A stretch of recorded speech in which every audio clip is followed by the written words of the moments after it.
खंड 1 व्यवहारिक व्याकरण। पाठ 1 भाषा और व्याकरण, लैंग्वेज एंड ग्रामर। भाषा। जब भी कभी हमें अपने मन की बात कहनी होती है या कोई संदेश किसी अन्य व्यक्ति के पास भेजना होता है तो हम या तो बोलकर या लिखकर अपनी बात या संदेश दूसरों तक पहुंचाते हैं। इस तरह से मनुष्य अपने मन की बात या अपने विचारों को किसी अन्य व्यक्ति तक पहुंचाने के लिए जिस साधन का प्रयोग करता है उसे भाषा कहते हैं। भाषा की परिभाषा। भाषा वह साधन है जिसके द्वारा मनुष्य अपने भावों अथवा विचारों को दूसरे तक पहुंचाता है तथा दूसरे के भावों अथवा विचारों को ग्रहण करता है।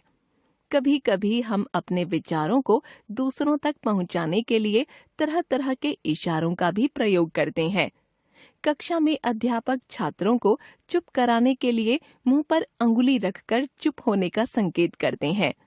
हम कभी ताली बजाकर किसी को इशारे से अपनी ओर बुलाते हैं। अर्थात इशारे भी भावों या विचारों को दूसरों तक पहुंचाने के साधन हैं, पर इस साधन को हम भाषा नहीं कह सकते।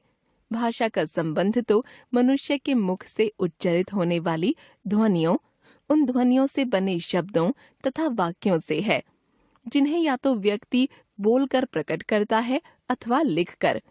इस प्रकार हमें भाषा के दो रूप देखने को मिलते हैं, उच्चारित या बोलचाल का रूप तथा लिखित रूप।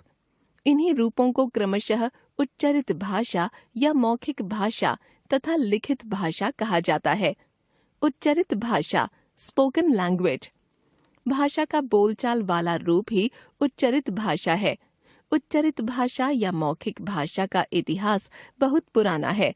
जब से मनुष्य का जन्म हुआ होगा तभी से उसने बोलना आरंभ कर दिया होगा।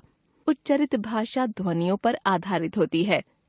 भाषा के इस रूप की कमी यही है कि यह उच्चारित होते ही समाप्त हो जाता है, अतः यह भाषा का अस्थायी रूप है। लिखित भाषा, रिटन लैंग्वेज। जब श्रोता हमारे सामने नहीं होता तो हम अपनी बातों को लिखकर दूसरों तक पहुंचाते हैं। इस तरह से लिखित भाषा वर्णों पर आधारित होती है। भाषा का यह रूप स्थायी रूप है क्योंकि यह कभी समाप्त नहीं होता। उच्चारित भाषा तथा लिखित भाषा में अंतर। उच्चारित भाषा। उच्चारित भाषा का आधार ध्वनि है। लिखित भाषा का आधार वर्ण है। उच्चारित भाषा बोलकर व्यक्त की जाती है, लिखित भाषा लिखकर व्यक्त की जाती है। उच्चारित भाषा भाषा का अस्थायी रूप होती है, लिखित भाषा भाषा का स्थायी रूप होती है। उच्चारित भाषा गतिशील होती है, लिखित भाषा स्थिर होती है। उच्चारित भाषा भाषा का प्रधान रूप है, लिखित भाषा भाषा का गौण रूप है। व्याकरण। हर भाषा के कुछ नियम होते हैं।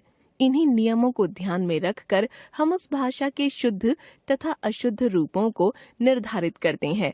उदाहरण के लिए हिंदी भाषा का नियम है कि वाक्य में क्रमशः कर्ता, कर्म एवं क्रिया आते हैं, जैसे कर्ता, कर्म, क्रिया।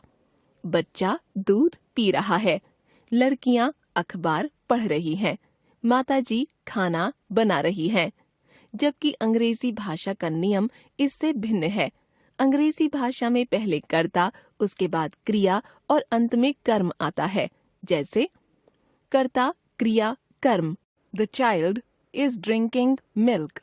The girls are reading newspaper. Mother is cooking food. यदि भाषा के इन नियमों का ध्यान न रखकर हिंदी भाषा में कोई कहे कि बच्चा पी रहा है दूध तथा अंग्रेजी भाषा में कहे कि the child milk is drinking, तो वाक्य अशुद्ध हो जाएंगे। इस प्रकार प्रत्येक भाषा में अनेक नियमों की ऐसी व्यवस्था होती है जिसके आधार पर उस भाषा का शुद्ध रूप तय किया जाता है। ये नियम ही उस भाषा की संरचना को नियंत्रित करते हैं। भाषा के ये नियम शब्द, पद, पदबंध, वाक्य आदि सभी स्तरों पर कार्य करते हैं। भाषा सिखाते समय इन्हीं नियमों की जानकारी शिक्षार्थियों को दी जाती है।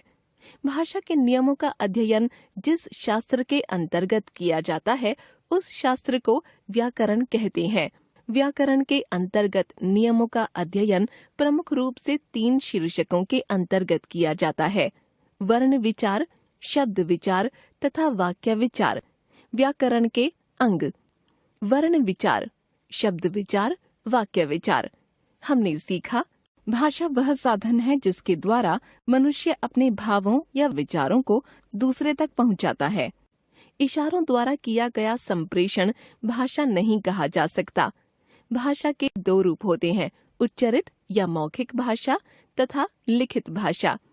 उच्चरित भाषा का आधार ध्वनियाँ तथा लिखित भाषा का आधार वर्ण होते हैं। किसी भाषा के उच्चरित रूपों को लिखकर प्रस्तुत करने का ढंग लिपि है।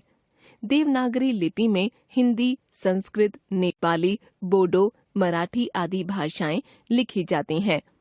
भाषा के नियमों का अध्ययन जिस शास्त्र के अंतर्गत किया जाता है उसे व्याकरण कहते हैं।